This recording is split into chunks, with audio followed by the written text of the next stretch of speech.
60대 이상 밤마다 소변 때문에 자다 깨시나요? 이것만 하시면 됩니다. 여러분 60대 이상이시라면 화장실 가느라 잠을 설치는 일은 남 얘기 같지 않으시죠? 이제 더 이상 그 고통을 참을 수 없다고 결심하셨기 때문에 이 영상을 클릭하셨을 여러분 정말 잘하셨습니다. 오늘 밤부터 여러분은 소변 때문에 자다 깨는 일 없는 편안한 밤을 보내게 됩니다. 저는 40년 넘게 비뇨기과 전문의로 일해온 김현명 원장입니다. 60대 후반이 되면서 저도 같은 증상을 겪었습니다. 한밤중에 2번, 3번, 심지어 5번까지도 깨는 날이 있었어요. 매일 밤 통잠 한번 쭉 자보는 게 소원이었다면 바로 지금 제 얘기에 고개를 끄덕이고 계실 겁니다. 하지만 단순히 불편함을 넘어 이 문제를 방치하면 훨씬 더 심각한 일이 생긴다는 사실 알고 계셨나요? 그저 잠 못 드는 밤을 넘기는 것만으로 끝나지 않습니다. 특히 야간열을 제대로 관리하지 않으면 요실금은 물론이고 낙상사고 수백만 원의 병원비, 더 나아가 남은 노후생활 전체까지 흔들릴 수 있습니다. 오늘 영상을 끝까지 보시면 병원비 한 푼 안 들이고도 자다 깨서 화장실 가는 일 없이 7시간 연속으로 숙면을 취하게 됩니다. 복잡한 의학 용어는 필요 없습니다. 지금 당장 집에서 5분만 투자하면 오늘 밤부터 야간열가 사라집니다. 제 40년 임상 경험에서 나온 특별 비법 오직 영상을 보시는 분들만 알게 됩니다. 저는 이 과정을 직접 겪어본 사람으로서 가장 쉽고 확실한 방법을 진심을 담아 하나하나 전해드리겠습니다. 지금 구독과 좋아요를 누르세요. 그리고 잠시 후에는 병원에서도 잘 알려주지 않는 야간열의 숨겨진 원인에 대해 말씀드릴 텐데요. 이것만 알아도 오늘 밤부터 통잠을 자게 됩니다. 그럼 지금부터 밤마다 소변 때문에 고생했던 밤들을 끝내고 상쾌한 아침을 맞이할 준비 함께 하실까요? 먼저 야간열가 정확히 무엇인지 알아보겠습니다. 혹시 나이 들면 당연히 밤에 화장실 가는 거 아닌가? 라고 생각하셨다면 오늘부터 그 생각이 바뀌실 겁니다. 정확하게 짚어드리겠습니다. 야간열한 밤에 소변이 마려워 자다 깨서 화장실에 가야 하는 상태를 말합니다. 그런데 여기서 중요한 건 몇 번 깨야 정상이냐는 겁니다. 나는 새벽에 한두 번 깨는 거니까 괜찮겠지? 이렇게 생각하실 수 있습니다. 하지만 아닙니다.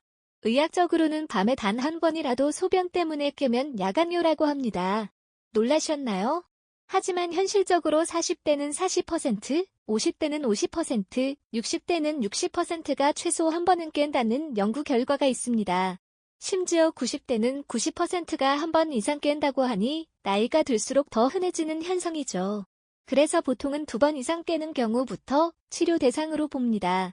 치료 목표도 전혀 안 깨는 것이 아니라 한 번 이하로 줄이는 것을 목표로 합니다. 그냥 자다 깨는 거 불편하지만 참으면 되지 않나요? 이런 생각도 하실 수 있습니다. 하지만 야간열은 단순한 불편함의 문제가 아닙니다. 연구 결과 야간열가 있는 분들은 우울증 위험이 2배 이상 높고 낮 시간 활동성과 삶의 질이 크게 떨어집니다. 왜냐하면 야간열가 계속되면 몸이 깊은 잠을 자지 못하게 됩니다. 어제 점심에 뭘 먹었는지 기억이 안 나고 약속을 깜빡하게 되는 일들이 점점 많아집니다. 그렇게 기억력이 서서히 떨어지고 면역력이 약해지면서 작은 병에도 쉽게 쓰러집니다. 기운이 없고 무기력해지는 것도 모자라 우울증 위험까지 생기는 것이죠. 그리고 가장 큰 문제는 낙상사고입니다. 밤중에 비몽사몽 화장실을 가다가 넘어지면 고관절이 부러지거나 척추가 다칠 수 있습니다. 그런데 이게 단순히 뼈 부러지는 걸로 끝나는 게 아닙니다. 한 번 골절되면 최소 1년 이상을 고생해야 하고 심한 경우 요양병원 신세를 지게 됩니다. 제 환자 중에 78세 박영수 할아버지는 밤중에 화장실 가려고 일어났다가 침대에서 떨어져 고관절이 부러졌습니다. 수술비만 300만 원 그리고 6개월 동안 재활치료를 받으셨는데 결국 완전히 회복되지 못했습니다. 지금은 보행기 없이는 걷지 못하는 상태가 되셨죠. 실제로 통계를 보면 야간열가 있는 어르신은 그렇지 않은 분보다 낙상 위험이 3배나 높습니다. 더 무서운 건 한 번 낙상으로 골절되면 1년 내에 사망률이 크게 올라간다는 사실입니다. 야간열은 단순히 귀찮은 일이 아닙니다. 우리의 건강, 우리의 생명까지 걸린 문제입니다. 그렇다면 왜 이런 일이 생기는 걸까요? 왜 나이가 들수록 점점 더 소변 때문에 깨게 되는 걸까요? 이제 우리 몸 안에서 실제로 어떤 일이 일어나는지 아주 쉽게 풀어드리겠습니다. 이걸 알게 되시면 왜 야간열을 오늘부터라도 반드시 고쳐야 하는지 뼛속 깊이 느끼게 되실 겁니다. 그렇다면 왜 나이가 들수록 자다가 소변 때문에 깨는 걸까요? 그냥 방광이 약해진 걸까요? 아니면 물을 많이 마셔서일까요? 아닙니다. 진짜 이유는 따로 있습니다. 가장 큰 이유는 바로 항인류 호르몬 때문입니다. 이 항인류 호르몬이 뭐냐고요? 쉽게 설명해 드리겠습니다. 우리 몸에는 소변량을 조절하는 일종의 수도꼭지가 있다고 생각하세요. 젊을 때는 밤이 되면 이 수도꼭지를 자동으로 잠가서 소변 생성을 줄여줍니다. 그래서 낮에 물을 많이 마셔도 밤에는 화장실에 안 가고 푹 잘 수 있었던 거예요. 이 수도꼭지 역할을 하는 것이 바로 항인류 호르몬입니다. 하지만 나이가 들면 이 항인류 호르몬 분비가 점점 줄어듭니다. 결국 밤에 잠겨 있어야 할 수도꼭지가 꽉 안 잠겨지면서 소변이 계속 만들어지게 되는 거죠. 밤에 잠든 사이에도 계속 만들어져서 당신을 억지로 깨우는 겁니다. 이게 첫 번째 원인입니다. 두 번째 원인은 방광의 탄력과 저장 능력이 줄어드는 겁니다. 젊었을 때 방광은 마치 큰 풍선처럼 충분히 늘어나고 소변을 많이 담을 수 있었습니다. 그런데 나이가 들면서 이 풍선이 점점 작아지고 딱딱해집니다. 결국 조금만 소변이 차도 벌써 화장실에 가고 싶은 신호가 오는 거죠. 남성분들은 60대 이후 절반 이상이 전립선이 커지기 시작합니다. 제가 환자분들에게 늘 설명하는 것이 전립선은 마치 도넛 모양으로 소변이 나가는 관을 감싸고 있다는 겁니다. 이 도넛이 부풀어 오르면 가운데 구멍이 좁아져서 소변이 잘 안 나가게 됩니다. 그러면 방광에 항상 소변이 조금씩 남아있는 상태가 되죠. 그러니 밤에 조금만 소변이 더 생겨도 벌써 방광이 꽉 찼어요 하고 신호를 보내는 겁니다. 여성분들은 또 사정이 다릅니다. 여성분들은 특히 출산 경험이 있으신 분들은 방광을 지탱하는 근육들이 약해집니다. 그러면 방광이 제 위치에서 약간 내려앉게 되고 소변을 참는 능력이 떨어집니다. 게다가 많은 여성분들이 과민성 방광을 겪으십니다. 이건 방광이 실제로 꽉 차지 않았는데도 자꾸 소변 마려워요라고 거짓 신호를 보내는 상태입니다. 그리고 마지막으로 생활 습관도 큰 영향을 미칩니다. 저녁에 물을 많이 마신다든지 뜨끈한 국물 음식 수분 많은 과일 맥주 한 잔 같은 것들이 습관처럼 이어지면 밤에 소변량이 많아져서 어쩔 수 없이 깨는 상황이 만들어집니다. 특히 나이가 들수록 우리 콩팥 신장이 약해집니다. 신장은 우리 몸의 수분 밸런스를 맞추는 중요한 역할을 하는데 이게 약해지면 몸속 수분 조절이 예전처럼 안 됩니다. 제 환자 중 김영식 할아버지는 평소 다리가 잘 붓는다고 호소하셨어요. 낮 동안 서 있으면 다리에 수분이 고이는데 밤에 누우면 이 수분이 다시 온몸으로 퍼지면서 소변으로 만들어진 거죠. 그래서 밤에 계속 깨셨던 겁니다. 한마디로 정리하면 이렇습니다. 젊을 때는 몸이 알아서 밤에 소변을 줄여줬지만 이제는 몸이 그걸 못해주고 있습니다. 방광은 더 민감해지고 항인류 호르몬은 줄어들고 몸속 수분은 밤에도 계속 소변으로 변하고 있습니다. 그리고 이 작은 변화들이 쌓여 결국 당신의 밤을 깨우고 삶의 질을 무너뜨리는 겁니다. 하지만 걱정 마세요. 이제부터 어떻게 하면 이겨낼 수 있는지 어떻게 하면 밤새 꿀잠을 잘 수 있는지 구체적인 방법을 하나하나 알려드리겠습니다. 오늘 밤부터라도 바로 실천할 수 있습니다. 지금부터 말씀드리는 이 방법들은 제가 직접 경험한 것을 환자들에게 알려주고 수천 명이 실제로 효과를 본 검증된 방법입니다. 첫 번째, 낮에는 물을 충분히 드시고 저녁부터는 철저히 수분을 줄이셔야 합니다. 물을 줄이다니요? 물 많이 마셔야 건강에 좋은 거 아닌가요? 이렇게 생각하실 수 있습니다. 맞습니다. 낮에는 물을 잘 드셔야 합니다. 하지만 저녁 6시 이후부터는 이야기가 완전히 달라집니다. 저녁 식사를 마치고 나서는 약을 드시기 위한 최소한의 물 외에는 절대 추가로 물, 국물, 과일, 맥주를 드시면 안 됩니다. 특히 국물 음식은 문제입니다. 국밥, 찌개, 탕 이런 거 드시면서 나도 모르게 수분을 엄청 섭취하게 됩니다. 한 숟갈, 두 숟갈 떠먹다 보면 밥 한 공기보다 국물을 더 많이 드시는 경우가 대부분입니다. 나는 국물 별로 안 먹는데?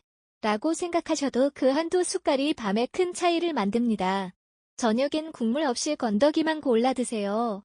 그리고 식사 후에 과일로 마무리하는 습관을 버리세요. 과일은 낮에만 드시는 게 좋습니다. 두 번째, 잠들기 3시간 전부터는 다리 붓기 관리를 해주셔야 합니다. 낮 동안 다리에 고였던 수분이 밤에 몰려와 소변으로 바뀌는 걸 막기 위해 저녁 식사 후부터는 다리를 심장보다 높게 올리고 계시는 게 좋습니다. 우리 몸은 하루 종일 서 있거나 앉아 있으면 다리로 수분이 내려가 쌓이게 됩니다. 특히 심장이나 콩팥 기능이 약해진 어르신들은 이 현상이 더 심하죠. 이렇게 다리에 꼬인 수분이 밤에 누우면 몸 전체로 퍼지면서 소변으로 바뀌는 겁니다. 제 환자 중 75세 이영호 할아버지는 매일 밤 3번씩 깨던 분인데 저녁 7시부터 9시까지 TV 보실 때 다리를 소파에 올려놓는 습관을 들이신 후 밤에 한 번만 깨게 되셨답니다. 방법은 아주 간단합니다. 소파에 앉아 다리를 올리거나 침대에 누워 쿠션을 다리 밑에 깔아두는 것도 좋습니다. 매일 저녁 식사 후 20-30분만 이렇게 하셔도 효과가 있습니다. 특히 다리가 자주 붓는 분들, 심장이나 콩팥에 문제가 있으신 분들은 이 방법이 더 효과적입니다. 이것만 꾸준히 해도 밤에 만들어지는 소변량이 놀랍게 줄어들고 자다 깨는 횟수도 자연히 줄어듭니다.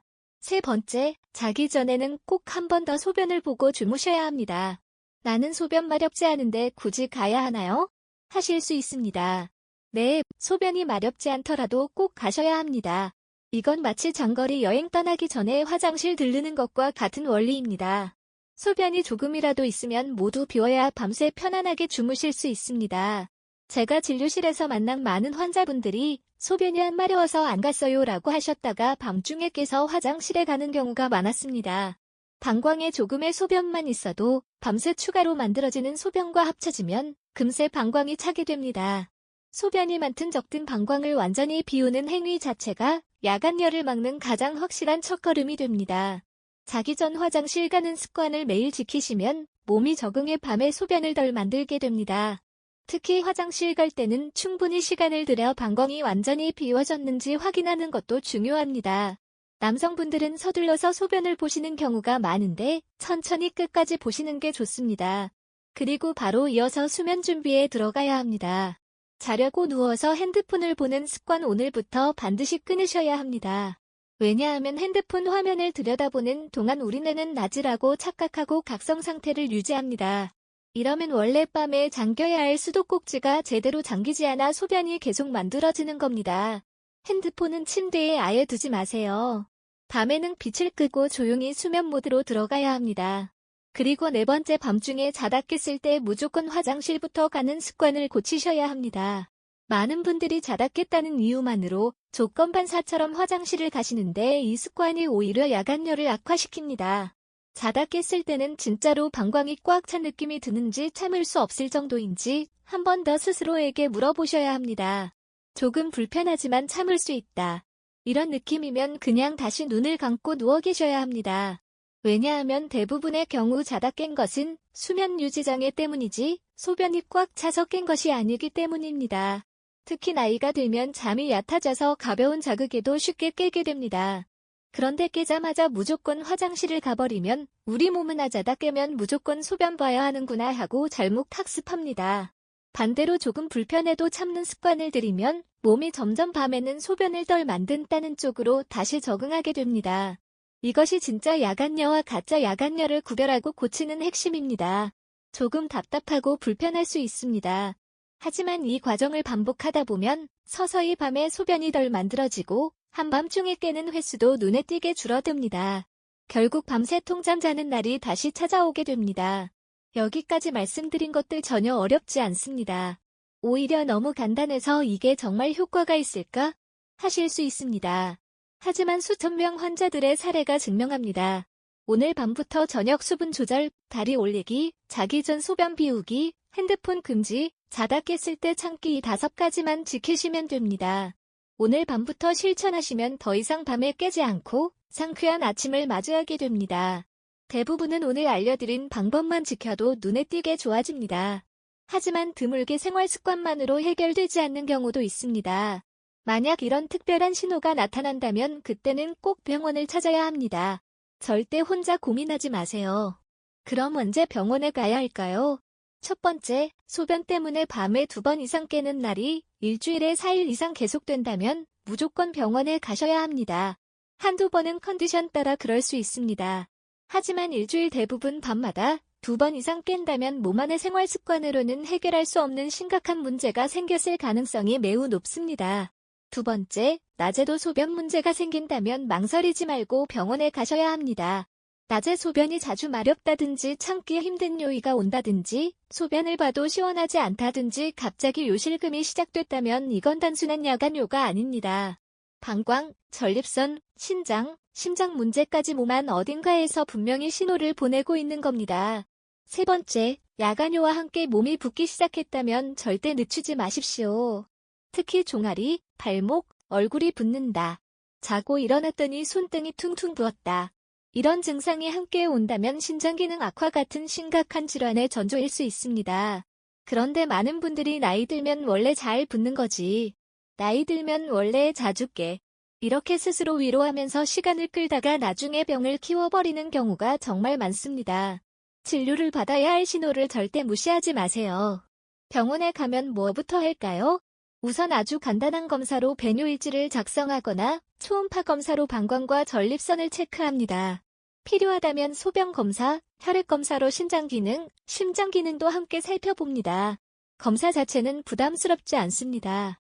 하지만 이걸 미루면 돌이킬 수 없는 손상을 입을 수도 있습니다. 특히 전립선 비대증이나 방광 기능 이상은 초기라면 약물 치료로 충분히 좋아질 수 있지만 늦으면 수술까지 가야 합니다. 그리고 신장 기능이 손상되면 한번 망가진 콩팥은 다시 돌아오지 않습니다. 병을 일찍 발견했을 때와 늦게 발견했을 때 결과는 하늘과 땅 차이입니다. 조금 불편한데 참자. 조금만 더 지켜보자. 이런 생각은 정말 위험합니다. 내 몸의 이상 신호를 가장 먼저 알아차릴 수 있는 사람은 나 자신뿐입니다. 저도 직접 진찰하기 전에는 정확히 알 수 없습니다. 전문가의 도움이 필요한 상황인지 헷갈리신다면 차라리 한 번 더 병원에 가보세요. 건강검진처럼 미리미리 체크하는 습관이 오히려 큰 병을 막는 지름길입니다. 오늘 여러분은 중요한 선택 앞에 서 계십니다. 계속 깊은 잠 없이 밤을 지새울 것인지 아니면 오늘부터 편안한 숙면을 되찾을 것인지 지금까지 말씀드린 방법들은 어려운 것이 하나도 없습니다.